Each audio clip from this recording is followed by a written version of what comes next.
What's up mga technician? Babalik ang DIY Pinatechnician sa mga hindi pa nagsusubscribe guys. So subscribe na kayo. Click notification bell button. Click ang like, share na mga videos. So yun guys, ito at mag-review tayo ng field piece HR3B. So ayan siya guys.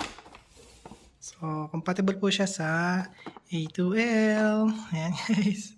At kung nakita nyo guys, meron siyang ball bulbs. So ito po yun. So yung pinaka-cause niya guys, meron siyang ball bulb. Ayun o. Isa, dalawa, tatlo, yun o. So yun ang kagandahan dyan guys. So ito yung kanyang specs. So ayan, mga sir. Buksan natin. So ayan siya mga sir. Diba? Ganda.